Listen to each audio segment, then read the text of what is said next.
السلام علیکم ورحمۃ اللہ وبرکاتہ۔ اللہ تعالی فرماتا ہے السابقون الأولون من المهاجرين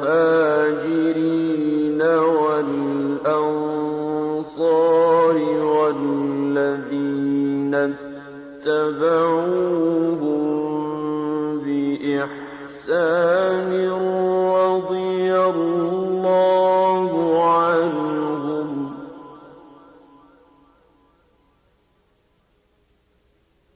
رضي الله عنهم ورضوا عنه وأعد لهم جنات تجري تحتها الأنهار خالدين فيها أبدا ذلك الفوز العظیم۔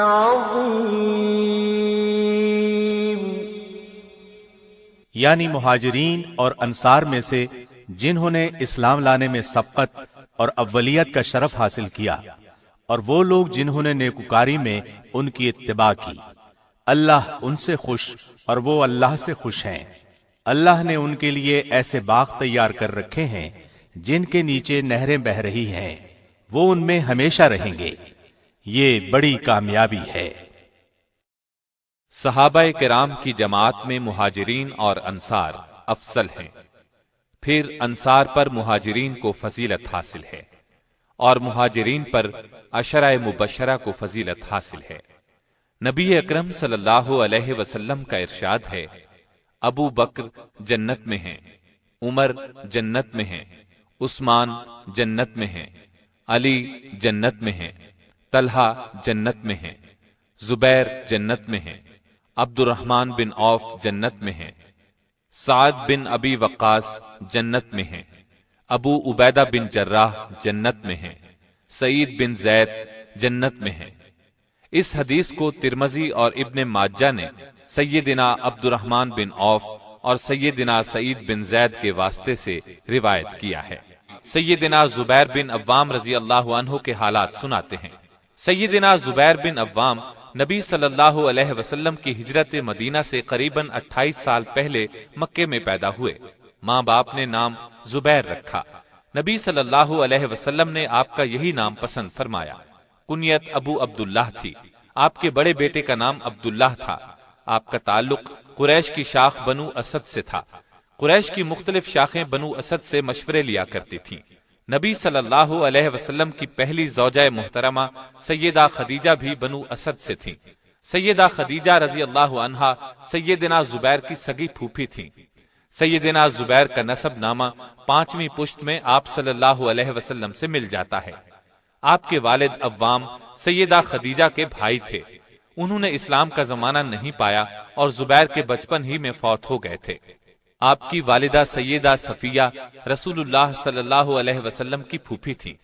اس نسبت سے سیدنا زبیر نبی صلی اللہ علیہ وسلم کے پھوپھی زاد بھائی تھے۔ آپ نے نبوت کا اعلان کیا تو سیدہ صفیہ نے بہت جلد اسلام قبول کر لیا۔ بہت دانا اور بڑی بہادر خاتون تھیں۔ اپنے بیٹی کی پرورش بہت اچھے انداز سے کی۔ انہیں اللہ کا ایک نڈر اور بہادر سپاہی بنایا۔ آپ ہجرت کر کے مدینے گئے تو والدہ بھی ساتھ تھیں۔ غزوہ احد میں ان کے بھائی سیدنا حمزہ شہید ہو گئے تو انہیں بہت صدمہ ہوا، لیکن انہوں نے صبر سے کام لیا۔ خندق کی لڑائی میں نبی صلی اللہ علیہ وسلم نے عورتوں اور بچوں کو انصار کے قلعے میں بھیج دیا تھا تاکہ یہودی انہیں نقصان نہ پہنچا سکیں۔ ایک دن ایک یہودی مسلمانوں کی جاسوسی کرنے کے لیے قلعے کی طرف آ نکلا۔ سیدہ صفیہ نے ایک لکڑی ہاتھ میں لی، قلعے سے باہر نکلی اور اس یہودی کے سر پر اس زور سے رسید کی کہ وہ وہیں ڈھیر ہو گیا۔ ہجرت کے 11ویں سال نبی صلی اللہ علیہ وسلم نے ان کے سامنے وفات پائی۔ یہ ان کی زندگی کا سب سے بڑا صدمہ تھا۔ انہوں نے سیدنا عمر فاروق کے زمانہ خلافت میں وفات پائی۔ اس وقت ان کی عمر 73 سال تھی۔ سیدنا زبیر بن عوام اور ان کی والدہ سیدہ صفیہ ابتدائی چند ماہ کے اندر ایمان لانے والوں میں شامل ہیں۔ آپ کی عمر اس وقت صرف 15 سال تھی۔ اسلام لانے سے پہلے بھی انہیں اپنے ماموزاد بھائی محمد صلی اللہ علیہ وسلم سے بہت محبت تھی۔ اسلام لانے پر تو رسول اللہ صلی اللہ علیہ وسلم سے آپ کی محبت اس قدر بڑھ گئی کہ نبی صلی اللہ علیہ وسلم پر ہر وقت اپنی جان نچھاور کرنے کے لیے تیار رہتے تھے۔ ایک دن مکے میں یہ خبر مشہور ہو گئی کہ مکے کے کافروں نے رسول اللہ صلی اللہ علیہ وسلم کو گرفتار کر لیا ہے یا شاید شہید کر دیا ہے۔ یہ خبر سنتے ہی سیدنا زبیر تڑپ کر اٹھے، ننگی تلوار ہاتھ میں لی اور بھاگ کر نبی صلی اللہ علیہ وسلم کے گھر پہنچ گئے۔ وہاں نبی صلی اللہ علیہ وسلم خیر و عافیت کے ساتھ تشریف فرما تھے۔ یہ دیکھ کر اطمینان کا سانس لیا۔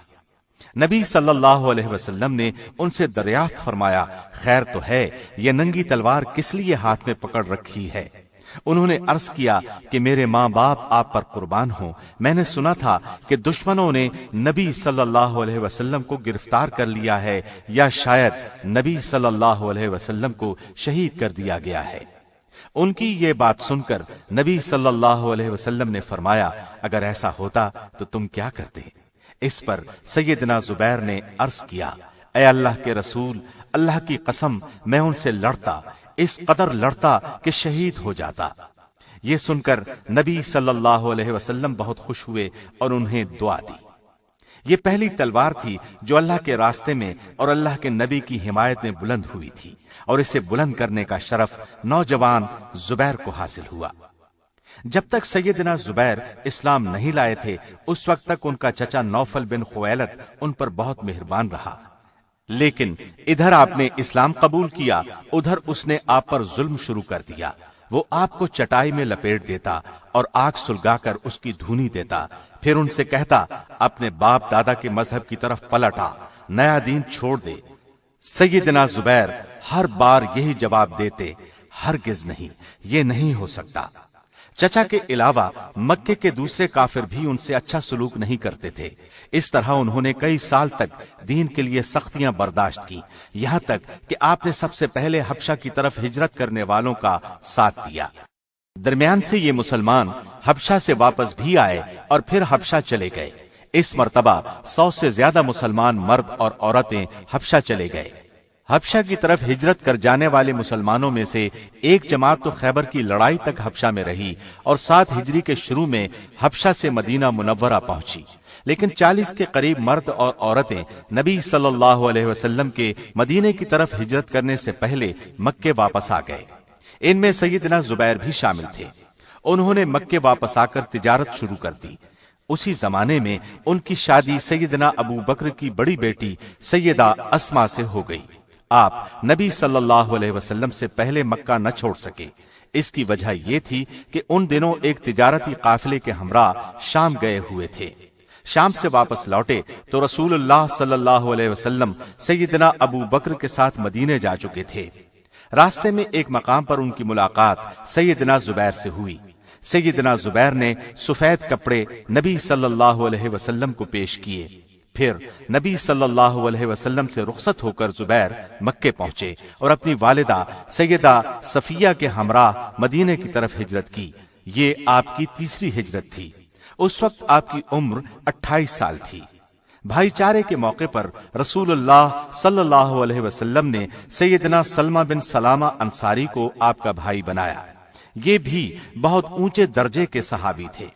مدینے میں آنے کے کئی ماہ بعد تک کسی مہاجر کے ہاں کوئی اولاد نہ ہوئی۔ اس پر یہودیوں نے یہ خبر اڑا دی کہ ہم نے مسلمانوں پر جادو کر دیا ہے، اس لیے ان میں سے کسی کے ہاں اولاد نہیں ہو رہی۔ ہجرت کے پہلے سال کے آخر میں اللہ تعالیٰ نے سیدنا زبیر کو ایک چاند سا بیٹا عطا کیا۔ مدینے میں یہ خبر پھیلی تو سب مسلمانوں نے جمع ہو کر خوشی ظاہر کرنے کے لیے تکبیر کے نعرے لگائے۔ مدینے کے پہاڑ ان کے نعروں سے گونج اٹھے۔ یہودیوں کے منہ لٹک گئے۔ سیدہ اسما بچے کو نبی صلی اللہ علیہ وسلم کی خدمت میں لائیں۔ نبی صلی اللہ علیہ وسلم نے ایک کھجور منگوائی، اس کو چبا کر بچے کے منہ میں ڈالی، بچے کے لیے دعا کی۔ اس بچے کا نام عبداللہ رکھا گیا۔ بڑے ہونے پر انہوں نے تاریخ میں بڑا نام پایا۔ سیدنا زبیر شروع سے آخر تک تمام غزوات میں نبی صلی اللہ علیہ وسلم کے ساتھ رہے۔ بدر کی لڑائی پیش آئی، آپ نے اس روز سر پر زرد امامہ باندھ رکھا تھا۔ اس شان سے لڑے کہ جدھر کا رخ کیا دشمن کی صفیں الٹ دی۔ ایسے میں کافروں میں سے ایک بڑے پہلوان نے ایک ٹیلے پر چڑھ کر پکارا، کوئی ہے جو میرے مقابلے میں آئے؟ اس وقت سیدنا زبیر نبی صلی اللہ علیہ وسلم کے نزدیک ہی موجود تھے۔ نبی صلی اللہ علیہ وسلم نے ان سے مخاطب ہو کر فرمایا، اے صفیہ کے بیٹے، اس کافر کے مقابلے پر جاؤ۔ سیدنا زبیر حکم ملتے ہی اس کی طرف جھپٹے، ادھر وہ بڑھا، دونوں گتھم گتھا ہو گئے۔ دونوں بڑے طاقتور تھے، ایک دوسرے کو نیچے گرانے کی کوشش کر رہے تھے۔ جلد ہی دونوں ٹیلے سے نیچے گر پڑے۔ اب کافر نیچے تھا، یہ اس کے اوپر۔ بجلی کی سی تیزی سے تلوار اس کی گردن پر ماری۔ کافر اپنے خون میں نہا گیا۔ اس کے جہنم رسید ہونے پر کافروں کی طرف سے ایک اور نامی گرامی بہادر عبیدہ بن سعید آپ کے مقابلے پر آیا۔ اس نے سر سے پیر تک زرہ پہن رکھی تھی، صرف اس کی آنکھیں نظر آ رہی تھیں۔ اس کا دعویٰ تھا کہ اس کا مقابلہ کرنے والا اس کے ہاتھ سے بچ نہیں سکتا۔ سیدنا زبیر نے تاک کر برچھی اس کی آنکھ میں ماری، وہ فوراً زمین پر گرا اور تڑپ تڑپ کر مر گیا۔ آپ نے اپنی برچھی کو اس کی لاش پر پاؤں رکھ کر نکالا۔ لڑائی کے بعد نبی صلی اللہ علیہ وسلم نے یہ برچھی سیدنا زبیر سے مانگ لی۔ نبی صلی اللہ علیہ وسلم کے بعد یہ برچھی سیدنا ابو بکر صدیق کے پاس رہی، ان کے بعد سیدنا عمر فاروق اور پھر سیدنا عثمان کے پاس رہی۔ آخر میں یہ آپ کے بیٹے سیدنا عبداللہ کے پاس پہنچ گئی۔ بدر کی لڑائی میں آپ نے جو تلوار استعمال کی وہ بھی برچی کی طرح اہمیت اختیار کر گئی۔ اس تلوار پر چاندی کا کام کیا گیا تھا۔ لڑائی کے دوران میں اس پر دندانے پڑ گئے تھے۔ یہ تلوار زبیر کے خاندان میں مدتوں محفوظ رہی۔ اس لڑائی میں آپ کے کندھے پر گہرا زخم آیا۔ اس کے ٹھیک ہونے پر وہاں ایک گڑھا سا بن گیا۔ ان کے بیٹے عروہ بچپن میں اس گڑھے میں انگلیاں ڈال کر کھیلا کرتے تھے۔ احد کی لڑائی میں سیدنا زبیر نے کافروں کے ایک نامی بہادر کلاب بن طلحہ کو قتل کیا۔ اس کے بعد دوسرے مسلمانوں سے مل کر ایسی بہادری سے لڑے کہ کافروں کا منہ پھر گیا۔ پھر جب تیر اندازوں کی غلطی سے کافروں نے ایک بار پھر اچانک حملہ کیا تو مسلمانوں کے پاؤں اکھڑ گئے۔ اس وقت جو جانثار جم کر کھڑے رہے ان میں زبیر بن عوام بھی تھے۔ ہجرت کے 5ویں سال خندق کی لڑائی پیش آئی۔ کافروں کا ایک نامی پہلوان خندق عبور کرنے میں کامیاب ہو گیا۔ اس نے مسلمانوں کو للکارا، کسی میں ہمت ہے تو میرے مقابلے پر آئے۔ سیدنا زبیر نے اس کی پکار سنی تو فوراً آگے بڑھے، تلوار کا ایک بھرپور وار اس پر کیا، وہ 2 ٹکڑے ہو کر زمین پر گر پڑا۔ اسی زمانے میں مدینے میں آباد یہودیوں کے ایک قبیلے بنو قریظہ نے غداری پر کمر باندھی۔ اس قبیلے کا مسلمانوں سے معاہدہ تھا کہ مدینے پر کسی دشمن نے حملہ کیا تو وہ مسلمانوں کے ساتھ مل کر اس کا مقابلہ کریں گے، لیکن جب دشمنوں نے حملہ کیا تو بنو قریظہ ان کے ساتھ مل گئے۔ نبی صلی اللہ علیہ وسلم کو ان کی غداری کی اطلاعات ملی تو انہوں نے فرمایا، بنو قریظہ کے ارادوں کے بارے میں کون صحیح خبر لائے گا؟ نبی صلی اللہ علیہ وسلم نے یہ سوال 3 بار پوچھا۔ ہر بار سیدنا زبیر نے اٹھ کر پرجوش انداز میں کہا، اے اللہ کے رسول، میں جاتا ہوں۔ اس وقت بنو قریظہ شرارت پر تلے ہوئے تھے۔ ان کے محلے میں جا کر ان کی ٹوہ لینا بہت خطرناک تھا۔ اس کام میں جان جانے کا خطرہ تھا، لیکن سیدنا زبیر نے جس جوش اور جذبے کے ساتھ خود کو پیش کیا، اس سے نبی صلی اللہ علیہ وسلم بہت خوش ہوئے اور انہوں نے فرمایا، ہر نبی کا ایک حواری ہوتا ہے، میرا حواری زبیر ہے۔ اس کے بعد سیدنا زبیر گھوڑے پر بیٹھ کر 2 یا 3 بار بنو قریظہ کی طرف گئے اور ان کے بارے میں کافی معلومات حاصل کر کے آپ صلی اللہ علیہ وسلم کو پہنچائیں۔ اس پر نبی صلی اللہ علیہ وسلم نے فرمایا، میرے ماں باپ تجھ پر قربان ہوں۔ اہل سیر کا بیان ہے کہ نبی صلی اللہ علیہ وسلم نے یہ الفاظ سیدنا زبیر بن عوام اور سیدنا سعد بن ابی وقاص کے سوا کسی اور کے لیے نہیں کہے۔ چنانچہ نبی صلی اللہ علیہ وسلم نے بنو قریظہ کو سزا دینے کا ارادہ فرمایا۔ اپنے جانثاروں کو ساتھ لے کر ان کا محاصرہ کیا۔ 15 دن کے محاصرے کے بعد انہوں نے ہتھیار ڈال دیے۔ ان میں سے لڑنے والے مردوں کو قتل کرایا گیا۔ جن یہودیوں کو موت کی سزا سنائی گئی ان یہودیوں کو حضرت علی اور سیدنا زبیر نے قتل کیا۔ ہجرت کے 6 سال صلح حدیبیہ ہوئی۔ اس سے پہلے بیعت رضوان ہوئی۔ 1400 صحابہ نے نبی صلی اللہ علیہ وسلم کے ہاتھ پر بیعت کی کہ عثمان کے خون کا بدلہ لیں گے۔ سیدنا زبیر بھی اس بیعت میں شریک ہوئے۔ بیعت رضوان کے بعد آپ خیبر کی لڑائی میں بھی شریک ہوئے۔ یہ لڑائی ہجرت کے 7ویں سال ہوئی۔ اس لڑائی میں مدینے سے کچھ نیک بیبیاں بھی اس خیال سے آ گئی تھیں کہ مجاہدین کے لیے کھانا پکائیں گی، زخمیوں کی مرہم پٹی کریں گی۔ ان میں سیدنا زبیر کی والدہ سیدہ صفیہ بھی شامل تھیں۔ خیبر کا معرکہ شروع ہوا۔ سب سے آخر میں قموس کے قلعے پر حملہ کیا گیا۔ اس قلعے کا حاکم مرہب تھا۔ وہ یہودیوں کا نامی گرامی بہادر تھا۔ وہ جوشیل اشعار پڑھتا ہوا قلعے سے نکلا۔ سیدنا علی رضی اللہ عنہ اس کے مقابلے پر آئے۔ انہوں نے آنن فانن اسے موت کے گھاٹ اتار دیا۔ اب اس کا بھائی غضبناک ہو کر میدان میں نکلا۔ اس کا نام یاسر تھا۔ اس کا ڈیل ڈول بہت زیادہ تھا۔ اس کا مقابلہ کرنے کے لیے ادھر سے سیدنا زبیر نکلے۔ یہ یاسر کے مقابلے میں بہت کمزور نظر آئے۔ آپ کی والدہ صفیہ یہ فرق محسوس کر کے پریشان ہو گئیں اور بولیں، اے اللہ کے رسول صلی اللہ علیہ وسلم، آج میرے جگر کا ٹکڑا مارا جائے گا۔ اس پر نبی صلی اللہ علیہ وسلم نے فرمایا، نہیں، انشاءاللہ وہ دشمن کو مار ڈالے گا۔ چنانچہ تھوڑی دیر کی لڑائی کے بعد سیدنا زبیر نے یاسر کو قتل کر دیا۔ اس کے بعد قلعے پر مسلمانوں کا قبضہ ہو گیا۔ فتح مکہ کے موقع پر نبی صلی اللہ علیہ وسلم نے سیدنا زبیر کو ایک دستے کا علم بردار بنایا اور اپنا خاص جھنڈا انہیں عنایت فرمایا۔ مکے میں داخلے کے وقت یہ جھنڈا اٹھائے ہوئے تھے۔ مکے کی فتح کے بعد جب ہر طرف امن ہو گیا تو سیدنا زبیر اور سیدنا مقداد اپنے اپنے گھوڑوں پر سوار نبی صلی اللہ علیہ وسلم کی خدمت میں حاضر ہوئے۔ اس موقع پر انہیں یہ عزت ملی کہ نبی صلی اللہ علیہ وسلم نے اٹھ کر ان کے چہروں سے گرد صاف کی۔ حنین کی لڑائی میں بھی آپ شریک ہوئے اور نہایت بہادری سے لڑے۔ ایک موقع پر بہت سے کافر اچانک چٹان کے پیچھے سے نکل کر ان پر ٹوٹ پڑے۔